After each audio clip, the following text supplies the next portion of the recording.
Mesdames et messieurs, bonjour et soyez les bienvenus dans cette nouvelle édition de votre journal de 15 heures dont quels sont les principaux faits. Cérémonie de remise de gadon aux officiers des différents corps de l'armée ce matin par le chef de corps d'armée, le général Zakaria Cheikh Ibrahim. Et également dans l'actualité internationale, donc avec cette information qui nous émane de la Chine avec la reprise, donc en taxant les 128 produits américains. C'était le sommaire. Bienvenue à tous. L'armée, donc, cérémonie de remise de nouveaux grades, une cérémonie de remise de grade, la troisième du genre, aura eu lieu tôt ce matin à l'hôtel des armées, plus connu sous le nom de feu, le colonel Hassan Bassouma Hassan, placé sous l'égide du général de division Zakaria Cheikh Ibrahim, chef d'état-major général des armées. La cérémonie s'est déroulée en présence de nombreux hauts gradés de l'armée, notamment le général Ousmane Nour Soubaglé, chef d'état-major de la défense, et son adjoint, le général de brigade Tahir Mohamed Ali, ainsi que le chef de corps et chef des bureaux de l'état-major des forces armées djiboutiennes.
À son arrivée, donc, le général de corps d'armée Zakaria Cheikh Ibrahim, chef d'état-major général des armées, a été accueilli par le général Ousmane Nour Soubaglé.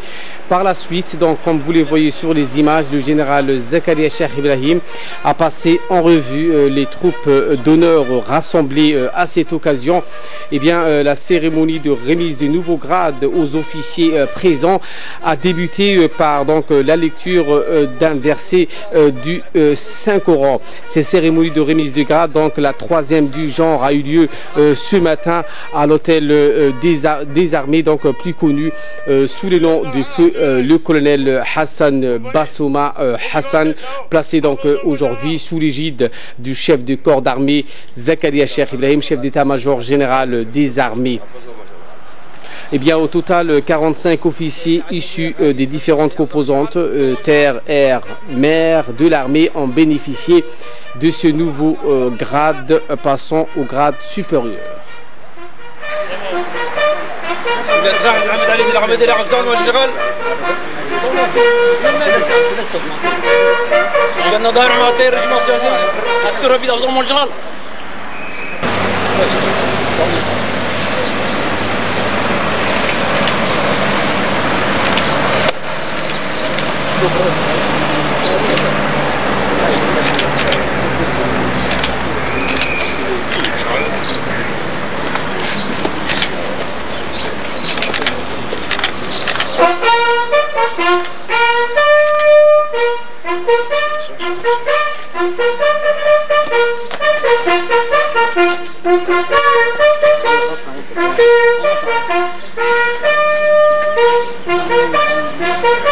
Thank you.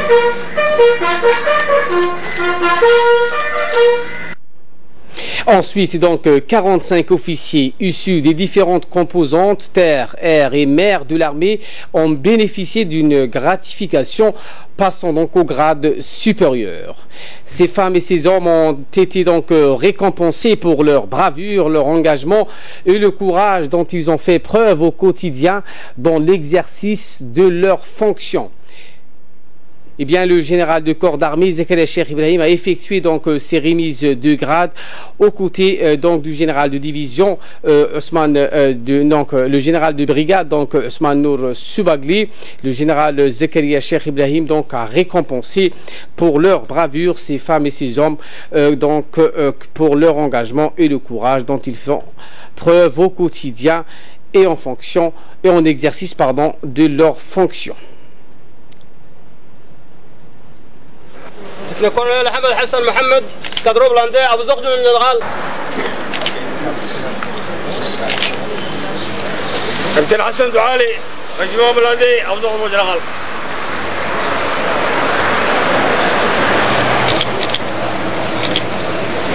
كابتن محمد جامد الرجم ارتريلي ابو زقج من الغال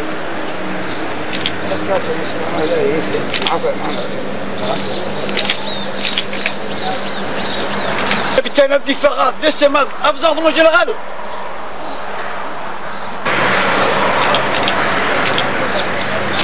كابتن محمود عبدي دسم ابو زور من الغال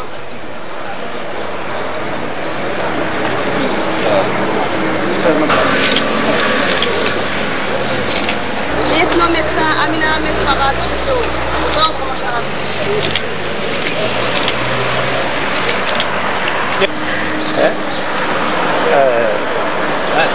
حسن والخبة حتعرفك انا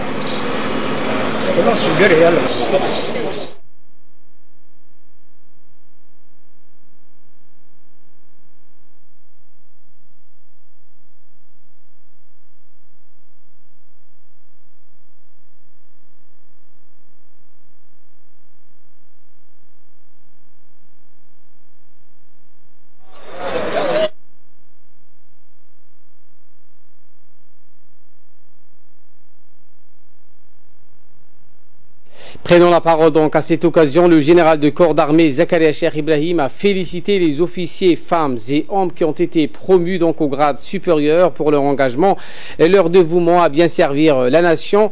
Selon le général, ces grades se méritent. Les différents récipiendaires ayant démontré qu'ils étaient à la hauteur de la mission qui leur a été confié. Ils ne doivent jamais relâcher leurs efforts, a soutenu le général du corps d'armée, exhortant ces derniers à toujours donner l'exemple à leurs subalternes. Je lui propose de l'écouter. Messieurs les généraux, officiers, sous-officiers, militaires du rang, marins et aviateurs, personnel civil des armées,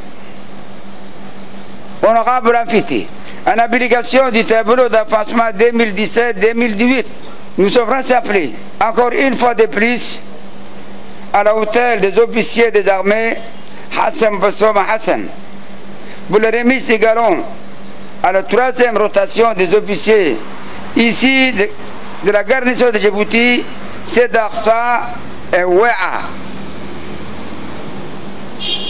Pour ce qui concerne le régiment de l'intérieur, la remise des galons aux officiers promis sera effectuée par leurs chefs de corps respectifs. Messieurs les officiers promis,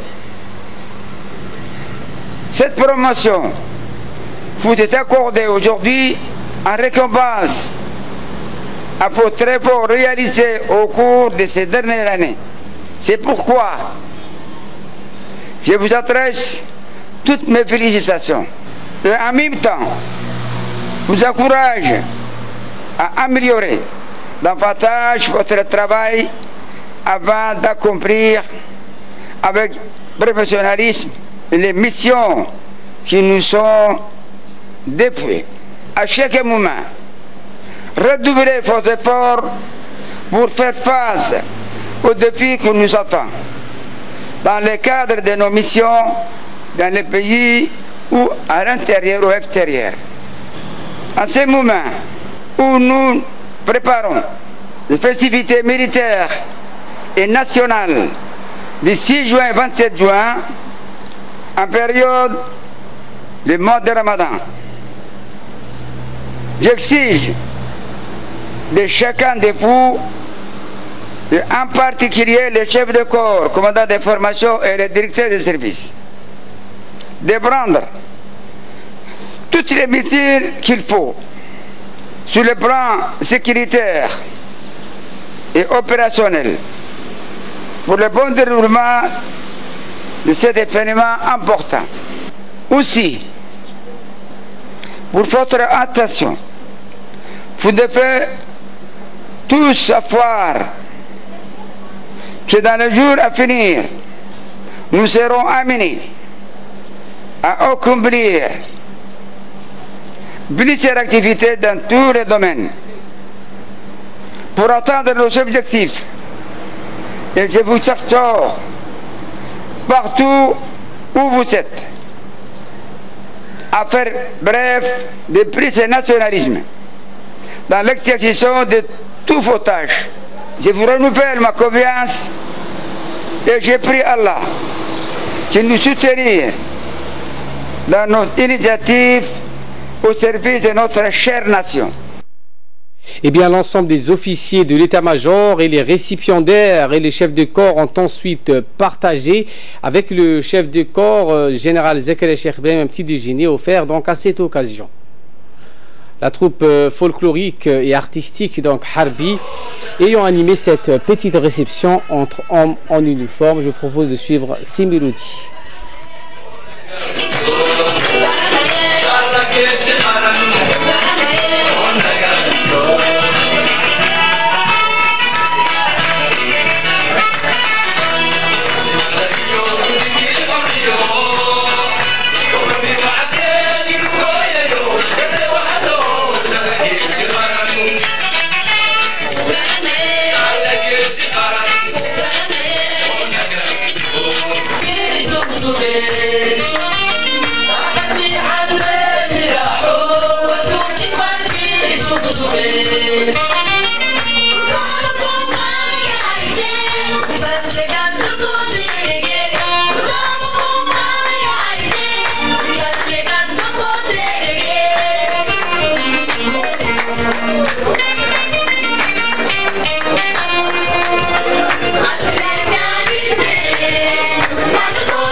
هلينا طلعيه شرف لوgu deeqo kuwa saaka deeqdiyo darajada la siiyo mid yar oo tartaarana ari niila deexde ogow dowladnimadiyo isku duubnideena darag lagu durduurtay inaad kala dambeyntiyo dastuurka u adeegtaan yaa loo dalleeyay. Salaam alaykum. Diplomatie à présent, où le secrétaire général du ministère des Affaires étrangères de la coopération internationale, Mohamed Ali Hassan, a effectué du 28 au 29 mars une visite de travail à Ankara pour prendre part aux consultations politiques entre Djibouti et la Turquie. Il a pu longuement s'entretenir avec les hauts responsables du ministère turc des Affaires étrangères. Au cours de son séjour à Ankara, le secrétaire général a été reçu par le vice-ministre turc des Affaires étrangères, Ahmad Yildiz, qu'il a eu un long échange sur les perspectives de renforcement des relations bilatérales. Une réunion de travail a été par la suite organisée avec le directeur général du département Afrique au ministère des Affaires étrangères turc, Ahmad Riza. Djibouti et Ankara ont initié ce genre de rencontres qui se déroulent périodiquement. Elles permettent d'aborder divers sujets sur les relations bilatérales et offrent l'opportunité d'échanger sur la situation régionale en Afrique et au Proche-Orient, également au Moyen-Orient. Les relations donc entre Djibouti et la Fédération de Russie sont par ailleurs au beau fixe. L'ambassadeur de Russie en République de Djibouti, M. Sergueï Kuznetsov, a salué les bonnes relations entre son pays et la Djibouti dans les différents domaines. Dans une interview accordée à la télévision nationale à l'occasion du 40e anniversaire de l'établissement des relations diplomatiques entre Djibouti et la Fédération de Russie, l'ambassadeur Kuznetsov a souligné que Moscou donc a été l'un des premiers pays qui a reconnu l'indépendance de la République de Djibouti et sa souveraineté en 1977. Il a réaffirmé la volonté de la Russie d'accompagner le processus de développement du gouvernement djiboutien dirigé par le chef de l'État Ismail Omar Guelleh pour asseoir les bases d'un décollage économique et le progrès social. L'ambassadeur Sergei Kuznetsov s'est félicité du renforcement des infrastructures du pays et du succès accompli dans la réalisation des derniers grands projets. Il a notamment évoqué les ports, routes et les aéroports en voie de construction. Il a indiqué que la République de Djibouti a connu ces dernières années une forte croissance qui reflète positivement les conditions de vie de la population. En ce qui concerne les domaines de coopération bilatérale entre les deux pays, l'ambassadeur de la Russie a soulevé notamment le domaine de l'éducation, soulignant que les différentes universités de Russie reçoivent annuellement des étudiants djiboutiens dans toutes les filières telles que l'ingénierie, la physique, la chimie et même l'aviation. Selon l'ambassadeur, au cours de la dernière décennie, les relations russo-djiboutiennes ont connu une croissance soutenue dans divers domaines sous la direction éclairée des deux présidents, en l'occurrence le président russe Vladimir Poutine et le chef de l'État djiboutien Ismail Omar Guelleh. Fin de citation. Également dans l'actualité, avec cette cérémonie de prestation de serment, le palais de justice donc a abrité ce matin une cérémonie de prestation de serment d'une jeune notaire. La cérémonie donc s'est déroulée devant la cour d'appel et en présence du procureur général monsieur Jama Suleiman Ali. Madame Shafira Abdulrahman a prêté ce matin serment, assurant donc remplir dignement ses fonctions de notaire avec exactitude et probité. Nous reviendrons donc avec plus de détails dans nos prochaines éditions sur cette information. Autre actualité de ce 15h, la préfecture de la ville de Djibouti poursuit donc ses opérations de décasement et des espaces publics illégalement occupés. C'était ce matin donc à la place Mahmoud Harbi, communément appelée donc place Rimbaud. Cette opération donc s'est déroulée en présence du préfet de la ville de Djibouti, M. Ousmane Guelleh, et sous la supervision également du sous-préfet du 1er arrondissement, Abdi Hassan. Ces opérations ont été menées donc par la mairie en collaboration avec la police nationale et le service de la voirie. Cette opération intervient donc suite aux déclarations du ministre de l'Intérieur qui appelait donc à décaser donc toutes les constructions illicites sur les voies publiques. Le préfet de la ville de Djibouti indique que les contrevenants à cet appel du ministre de l'Intérieur seront poursuivis à la justice.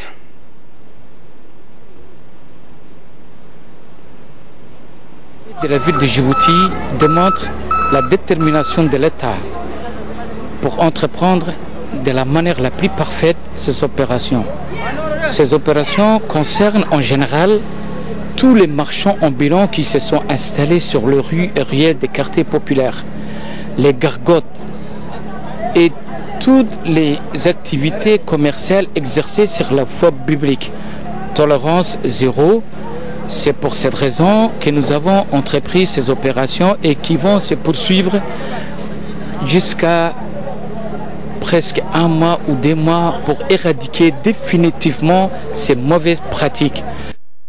Écoutons à présent donc la réaction du préfet de la ville de Djibouti, Ousmane Guelleh. On demande à notre chère population de respecter de la voirie.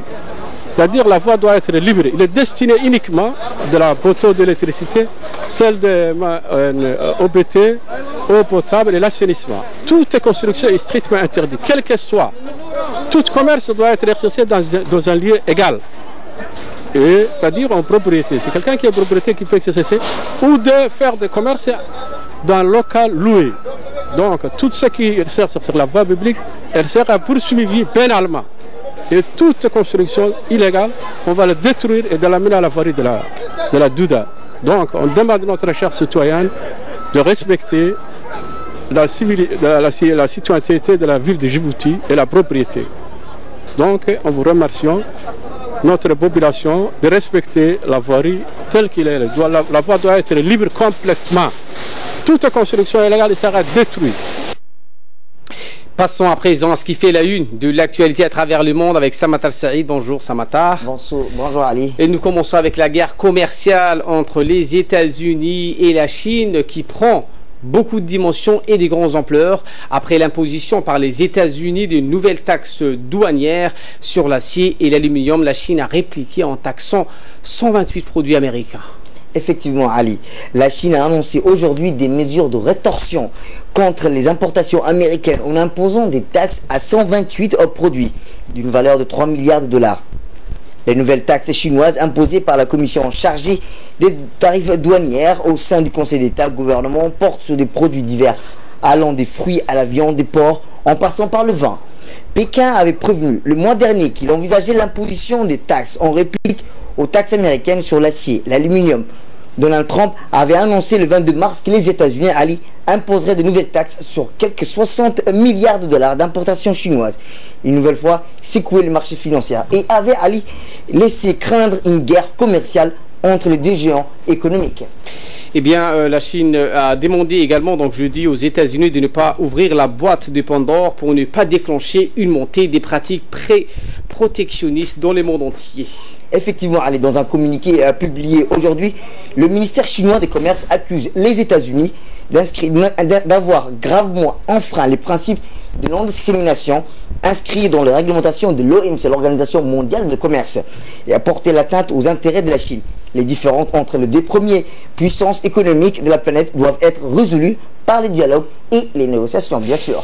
Et dans les territoires occupés, Israël refuse l'ouverture d'une enquête sur les massacres perpétrés à l'encontre des Palestiniens qui manifestent pacifiquement Samatar contre l'expropriation des terres, les expulsions et le droit au retour, ainsi que la construction de nouvelles colonies juives de peuplement. Effectivement, Ali. Cette marche visait à dénoncer la réponse militaire d'Israël. Vendredi, plus d'une quinzaine de Palestiniens ont été tués par des tirs de Tsahal dans la zone frontalière de l'État d'Hébreu. On peut dire, malgré les appels des Nations Unies, l'Union européenne et le ministère israélien de la Défense, Avigdor Lieberman, refusent d'ouvrir une enquête sur cette journée qui figure parmi l'une des plus meurtrières ces dernières années. Lors de cette marche du retour à l'initiative du Hamas, plusieurs milliers de personnes s'étaient réunies autour d'énoncer le blocus qui leur est imposé et demander le retour des réfugiés palestiniens. Et cette fois-ci en Syrie, avec cet accord final pour évacuer la dernière poche rebelle de la Ghouta orientale. Effectivement, les citant de sources diplomatiques, le quotidien syrien avait annoncé, Projime Al-Watan a également indiqué dimanche d'un accord avait été trouvé, prévoyant l'abandon par les rebelles de leur artillerie lourde avant qu'ils ne quittent la ville de Douma, vers la région dans le nord de la Syrie. Le groupe rebelle Al-Sham n'a pas réagi dans l'immédiat de ces annonces. La reprise totale de la Ghouta orientale, dernière bastion des rebelles aux portes de la capitale syrienne, marquerait une victoire rétention plutôt de la prise dans Bachar al-Assad dans la guerre qui ravage la Syrie depuis 2011. Selon l'Organisation mondiale de l'humanité, l'accord final trouvé entre Jaish al-Islam et la Russie prévoit que les rebelles Ali et leurs familles, mais aussi d'autres civils, le souhaitent soient évacués vers des territoires insurgés dans la province de Alep du Nord. Moins d'un mois après les tentatives d'assassinat de Sergei Skripal, les 60 diplomates russes expulsés par les États-Unis sont arrivés donc accompagnés de leurs familles à l'aéroport de Vnukovo. Vous allez voir dans ces images, quelques heures plus tôt, avant l'arrivée, le bus avait été filmé en train de quitter l'ambassade de la Russie aux États-Unis. Sur le pare-brise de l'autocar, un QR code imprimé sur un gant autocollant renvoyait ces déclarations. L'ambassadeur de Russie, Washington, Anatoly Antonov. Aujourd'hui, des dizaines de collègues diplomates russes quittent les États-Unis d'Amérique. Ils ne sont pas ennemis. Les États-Unis, les autorités américaines ont expulsé des amis. Les États-Unis, nos diplomates travaillent au développement de la coopération entre la Russie, Ali, et les États-Unis.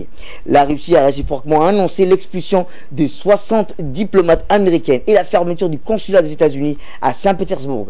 dont les balcons a été dévertu samedi de sa bannière étoilée. Au total, le Royaume-Uni et ses partenaires, notamment de l'Union européenne et l'OTAN, ont annoncé plus de 150 expulsions des diplomates russes. Et nous terminons avec l'Égypte, avec les 6 djihadistes, 2 militaires dans le Sinaï. 6 djihadistes présumés et 2 militaires ont été tués lors des opérations antiterroristes de l'armée égyptienne.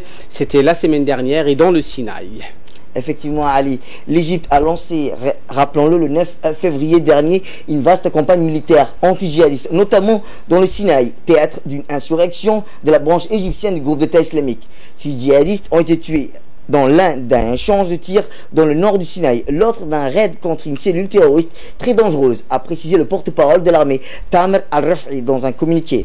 Un officier et un soldat ont par ailleurs été tués dans un affrontement. 2 autres ont été blessés. Plus de 500 criminels recherchés ont été arrêtés depuis la semaine passée, assure par ailleurs l'armée, Ali.